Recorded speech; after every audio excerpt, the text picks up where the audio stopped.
മുൻമന്ത്രി A K ശശീന്ദ്രനെതിരെ NCP ദേശീയ working president PC. Chacko ഏത് പ്രതികൂല സാഹചര്യത്തിലും എൻസിപിക്ക് ജയിക്കാവുന്ന സീറ്റായിരുന്നു എലത്തൂരെന്ന് പി.സി. ചാക്കോ പറഞ്ഞു. ഇന്ന് എം.എൽ.എ. ഇല്ലാത്ത പാർട്ടിയായി എൻസിപി മാറി. പാർട്ടി വേണ്ട, ഒറ്റയ്ക്കെല്ലാം നേടാമെന്ന് കരുതിയവർ പാർട്ടിയെ ഈ ഗതിയിലെത്തിച്ചു. തോമസ് കെ തോമസ് സംസ്ഥാന പ്രസിഡന്റ് ആയതിനു പിന്നെ ഒരു ജില്ലാ യോഗം പോലും വിളിച്ചിരുന്നില്ലെന്നും പി.സി. ചാക്കോ പറഞ്ഞു. കേരളത്തിൽ എത്ര അടിയൊഴുക്കുകളും അട്ടിമറികളും ഉണ്ടെങ്കിലും ജയിച്ചു വരാൻ കഴിയുന്ന ഒരു സീറ്റാണ് എലത്തൂർ. ഞാൻ 50 വർഷം എനിക്ക് വ്യക്തിപരമായി അറിയുന്ന ശ്രീ എ കെ ശശീന്ദ്രനോട് പറഞ്ഞു, ശശി, പുറത്തു നിൽക്കുന്ന പത്രക്കാരാണ്, നിങ്ങളവരോട് പറയണം ഞാൻ മത്സരിക്കുന്നില്ല, പാർട്ടി തീരുമാനിക്കുന്നവരാരായിരുന്നാലും അവിടെ മത്സരിക്കും എന്ന് പറയണം എന്ന് പറഞ്ഞു. സ്വാർത്ഥമായ താല്പര്യങ്ങളൊക്കെ 100% ആളുകൾക്ക് ഉപേക്ഷിക്കാൻ കഴിയുമെന്നൊന്നും ഞാൻ പറയുന്നില്ല.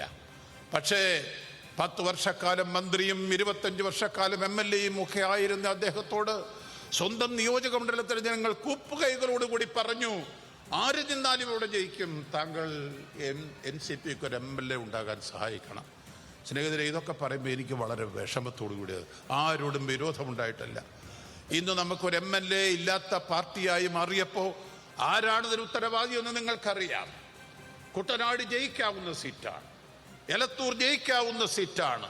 പാർട്ടി വേണ്ട, ഞങ്ങൾ ഒറ്റയ്ക്ക് നേടിക്കൊള്ളാമെന്ന് കരുതിയവർ പാർട്ടിയെ ഇവിടുന്ന് എത്തിച്ചിരിക്കുന്നു. അബ്ദുൾ റഹീം ചേരുന്നുണ്ട് വാർത്തയുടെ വിവരങ്ങളുമായി.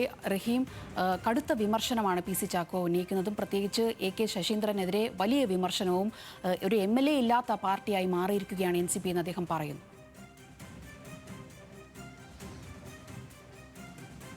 സോന, തീർച്ചയായും. അതായത് കേരളത്തിൽ NCP 2 വിഭാഗമായാണ് ഇപ്പോൾ പ്രവർത്തിക്കുന്നത്. ഒന്ന് NCP SP, അതായത് ശരത് പവാർ വിഭാഗത്തിനൊപ്പമുള്ളത്. മറ്റൊന്ന് NCP സെക്കുലർ വിഭാഗം, അത് എ കെ ശശീന്ദ്രനും അതോടൊപ്പം തന്നെ തോമസ് കെ തോമസും നേതൃത്വം നൽകുന്നത്. ഇതിൽ കടുത്ത വിമർശനമാണ് തോമസ് കെ തോമസിനും അതോടൊപ്പം തന്നെ എ കെ ശശീന്ദ്രനുമെതിരെ നിലവിലെ ദേശീയ വർക്കിംഗ് പ്രസിഡന്റ് കൂടിയായിട്ടുള്ള പി.സി. ചാക്കോ ഉന്നയിച്ചിട്ടുള്ളത്. എലത്തൂർ കുട്ടനാട് സീറ്റുകൾ നഷ്ടപ്പെടാൻ കാരണം അവിടെ മത്സരിച്ചവർ തന്നെയാണ് എലത്തൂർ സീറ്റ് NCPക്ക് അത്രയേറെ NCPയോടൊപ്പം ഉറച്ചു നിൽക്കുന്ന സീറ്റായിരുന്നു.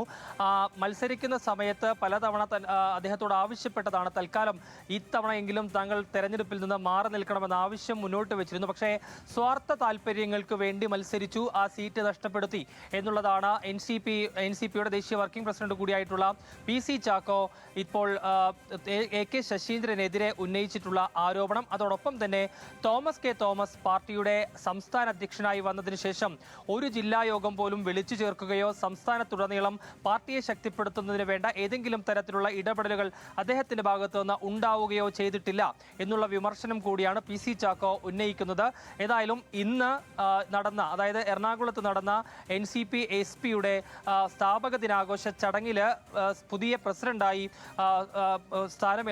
പുതിയ പ്രസിഡന്റ് സുരേഷ് ബാബു പ്രസിഡന്റായി സ്ഥാനമേൽക്കുകയും അതോടൊപ്പം തന്നെ സ്ഥാപക ദിനാഘോഷം ആചരിക്കുകയുമായിരുന്നു. ഈ പരിപാടിക്കിടയിലാണ് കടുത്ത വിമർശനം എ കെ ശശീന്ദ്രനെതിരെയും അതോടൊപ്പം തന്നെ തോമസ് കെ തോമസിനെതിരെയും പി.സി. ചാക്കോ ഉന്നയിച്ചിട്ടുള്ളത്. ഏതായാലും സ്വാർത്ഥ താല്പര്യങ്ങൾ ഇത്തരത്തിൽ പാർട്ടിയെ പിന്നോട്ടടിപ്പിക്കുന്ന തരത്തിലേക്ക് കൊണ്ടുപോയി എന്നുള്ളതാണ്.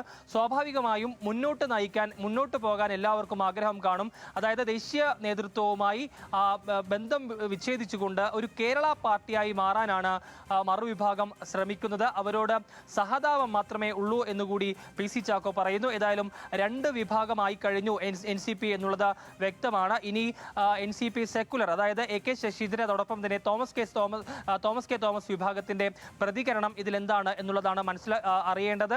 ഏതായാലും കടുത്ത വിമർശനമാണ് മുൻ അധ്യക്ഷൻ കൂടിയായിട്ടുള്ള തോമസ് കെ തോമസിനെതിരെയും മുൻ മന്ത്രിയും MLA-യുമായിരുന്ന എ കെ ശശീന്ദ്രനെതിരെയും പി.സി. ചാക്കോ ഉന്നയിച്ചിട്ടുള്ളത്. പാർട്ടിയെ പിന്നോട്ടടുപ്പിക്കാനാണ് ഇവർ ശ്രമിച്ചത്, ഒരിക്കൽ പോലും മുന്നോട്ട് കൊണ്ടുപോകാൻ അബ്ദുൾ റഹീമാണ് കൊച്ചിയിൽ നിന്നും വിവരങ്ങൾ പങ്കുവച്ചത്.